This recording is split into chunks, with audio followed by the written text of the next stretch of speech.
ನಾನು ಮೊದಲನೇದಾಗಿ ಮಾನ್ಯ ಡಿ ಟಿ ಶ್ರೀನಿವಾಸ ಅವರಲ್ಲಿ ವಿನಂತಿಸಿಕೊಳ್ಳೋದೇನೆಂದ್ರೆ, ಸರ್ಕಾರ ಒಂದು ಆದೇಶ ಮಾಡಿದೆ.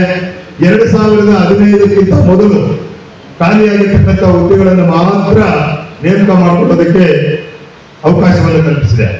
ಒಂದು ವೇಳೆ ಸುಮಾರು 9 ವರ್ಷಗಳಿಂದ ನೇಮಕಾತಿಯ ಆದೇಶವಿಲ್ಲದೆ, ಅನುದಾನಿತ ಶಿಕ್ಷಣ ಸಂಸ್ಥೆಗಳಲ್ಲಿ ಶಿಕ್ಷಕರಿಲ್ಲದೆ, ಬಹುತೇಕ ಶಾಲೆಗಳಲ್ಲಿ ಕಠಿಣ ವಿಷಯವಾಗಿರ್ತಕ್ಕಂಥ ವಿಜ್ಞಾನ, ಇಂಗ್ಲಿಷು ಮತ್ತು ಗಣಿತ ಶಿಕ್ಷಕರೇ ಇಲ್ಲ. ಅಂತ ಸಂದರ್ಭದಲ್ಲಿ ಈ ಅನುದಾನಿತ ಶಿಕ್ಷಣ ಸಂಸ್ಥೆಗಳಲ್ಲಿ ಯಾವ ರೀತಿಯಾಗಿ ನಾವು ಫಲಿತಾಂಶವನ್ನು ಹೆಚ್ಚಿಸಬೇಕು ಅಂತಕ್ಕಂಥದ್ದು ಅರ್ಥ ಆಗ್ತಾ ಇಲ್ಲ. ದಯವಿಟ್ಟು ತಾವು ಈ ಒಂದು ವಿಚಾರವನ್ನ ತಮ್ಮ ಆದ್ಯ ಗಮನದಲ್ಲಿ ಇಟ್ಕೋಬೇಕು. ತದನಂತರ ಒಂದು ಮರಣ ಶಾಸನ ಅಂತ ಹೇಳ್ಬೋದು. ಏನದು ಅಂತ ಹೇಳಿದ್ರೆ, ಒಬ್ಬ ಉಪನಿರ್ದೇಶಕರು ಒಬ್ಬ ನಿರ್ದೇಶಕರು ಮಾಡಿರ್ತಕ್ಕಂಥ ಒಂದು ಆದೇಶ ಏನಂತ ಹೇಳಿದ್ರೆ, ನೇಮಕಾತಿ ಮಾಡಿಕೊಳ್ಳುವ ಸಂದರ್ಭದಲ್ಲಿ ರಾಜ್ಯದ ಎಲ್ಲ ರಾಜ್ಯ ಪತ್ರಿಕೆಗಳ ಆವೃತ್ತಿಯಲ್ಲಿ ಪ್ರಕಟಣೆ ಕೊಡಬೇಕು ಅಂತ ಹೇಳ್ತಾರೆ. ಒಂದು ವೇಳೆ 2015 ನಂತರ ಖಾಲಿಯಾಗಿರ್ತಕ್ಕಂಥ ಹುದ್ದೆಗಳಿಗೆ ನೇಮಕ ಮಾಡ್ಕೊಳ್ಳೋದಕ್ಕೆ ಅವಕಾಶ ಇಲ್ಲ. ಅದಕ್ಕೆ ಹಿಂದಿನ ಹುದ್ದೆಗಳನ್ನ ನೇಮಕಾತಿ ಮಾಡ್ಕೊಳ್ಳೋದಕ್ಕೆ ಅವಕಾಶ ಇದೆ.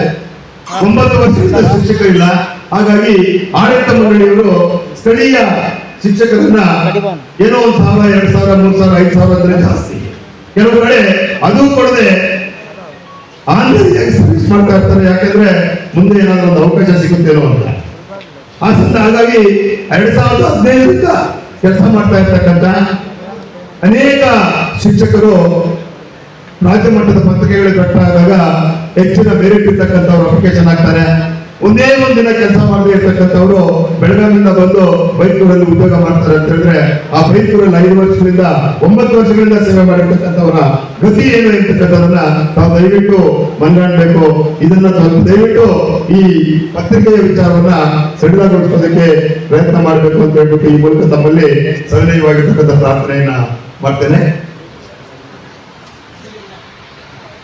ಆಮೇಲೆ ರೇಷಿಯೋ, ವಿದ್ಯಾರ್ಥಿಗಳ ರೇಷಿಯೋ ಏನು ಈ ಸಂದರ್ಭದಲ್ಲಿ ಪ್ರತಿ ಹಳ್ಳಿಗೂ ಕೂಡ ವ್ಯಾನ್ ಹೋಗ್ತಾ ಇದೆ.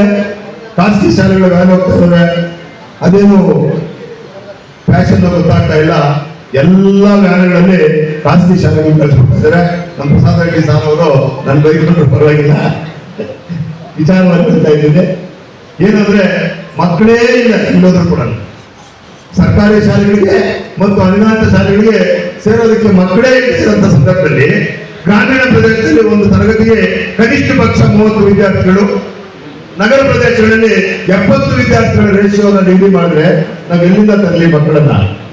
ಸರ್ವ ಶಿಕ್ಷಣ ಅಭಿಯಾನದಲ್ಲಿ ಇದನ್ನ ದಯವಿಟ್ಟು ಇದನ್ನ 20ಕ್ಕೆ ಮತ್ತು ಅನುದಾನಿತ ಪಟ್ಟಣಗಳಲ್ಲಿ 35ರಿಂದ 40ಕ್ಕೆ